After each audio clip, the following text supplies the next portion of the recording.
Assalamualaikum warahmatullahi wabarakatuh.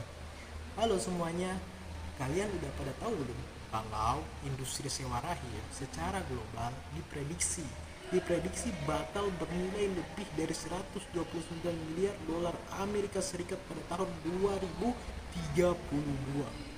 Wow, angka fantastis ini memicu sebuah istilah baru dalam sosiologi, biokapitalisme, sebuah era di mana bagian tubuh manusia mulai masuk ke dalam rantai industri komersial. Disinilah Islam hadir, bukan hanya sekedar sebagai ritual keagamaan saja, tapi juga Islam sebagai sistem etika yang sangat ketat dalam menjaga privasi biologis. Mengapa Islam memandang rahim sebagai sesuatu yang inalienable atau tidak boleh diperjualbelikan? Mari kita bedah perspektif hukumnya. Nah, sebelum masuk ke ranah hukum, kita harus tahu dulu teman-teman, apa yang sedang kita bicarakan ini. Sewa rahim sendiri itu dalam bahasa Arab disebut istijar al-arham. Praktik yang paling umum sekarang adalah gestational surrogacy.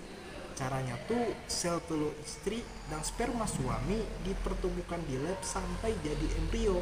Nah, embrio ini nggak dimasukkan ke dalam rahim istri, tapi ditanam ke rahim wanita lain atau biasa disebut si ibu pengganti.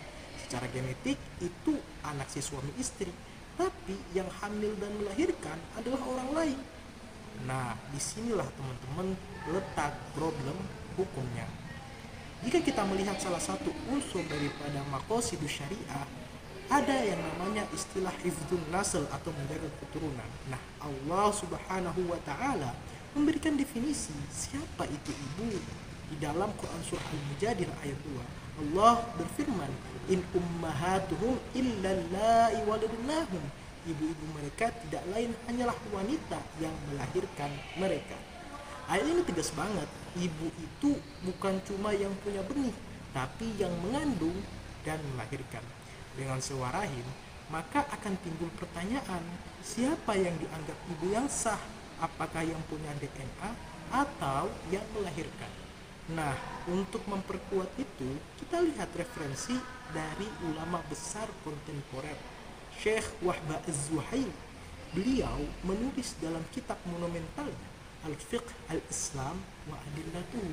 Di jilid 10 dikatakan bahwa melakukan pembuahan eksternal antara sperma suami dan istri, kemudian menanamkan embrio tersebut ke dalam rahim seorang wanita yang bersedia mengandungnya itu adalah hal yang haram dan dilarang secara mutlak karena dapat menyebabkan percampuran keturunan, hilangnya keibuan, dan hal-hal lain yang dilarang secara syariat. Gimana dengan Indonesia? Ternyata para ulama kita sudah banyak mengharamkan hal ini. Misalnya saja pada Majelis Ulama Indonesia dalam fatwanya pada tahun 2006 tegas mengharamkan sewa rahim. MUI menilai ini akan menimbulkan masalah perwalian dan waris yang sangat rumit. Nahdlatul Ulama dalam keputusan muktamarnya juga memandang rahim adalah bagian dari kemuliaan perempuan yang tidak boleh dijadikan objek transaksi atau kontrak sewa-menyewa. Muhammadiyah pun senada dengan hal ini. Dalam majelis tarjihnya menekankan bahwasannya anak itu harus lahir dari rahim yang sah milik istri dari pemilik sperma tersebut. Terus kemudian ada pertanyaan yang muncul, tapi Lozan, bukannya sewa rahim juga berdampak positif bagi pasangan suami istri? Kan dengan sewa rahim ini akan membantu keduanya atau salah satunya yang mengalami mandul untuk mendapatkan keturunan dari DNA mereka sendiri. Baik teman-teman, hal ini tidak bisa memang kita pungkiri bahwasannya sewa rahim juga memiliki maslahat setidaknya bagi pasangan suami istri tersebut. Tapi efek madaratnya justru lebih besar daripada maslahatnya itu sendiri yang didapatkan, di mana hal-hal ini sudah kita jelaskan sebelumnya lewat pandangan-pandangan ulama. Maka jika kita mengikuti kaidah darul mafasid muqaddamun ala jalbil masalih, Hal ini justru haruslah kita hindari. Islam ingin setiap anak lahir dengan identitas yang jelas. Jelas siapa bapaknya, jelas siapa ibunya, jelas pula hak-haknya. Sewa rahim justru mengaburkan itu semua hanya demi keinginan egois manusia.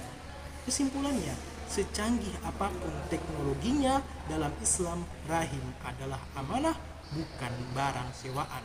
Memiliki anak adalah impian, tapi menjemputnya dengan cara yang diridhoi Allah adalah keberkahan.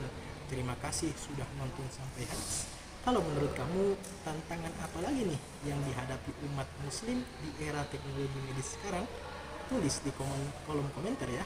Jangan lupa like dan subscribe. Saya Muhammad Fauzan, pamit undur diri. Wallahu muwaffiq ila aqwamit thoriq. Wassalamualaikum warahmatullahi wabarakatuh.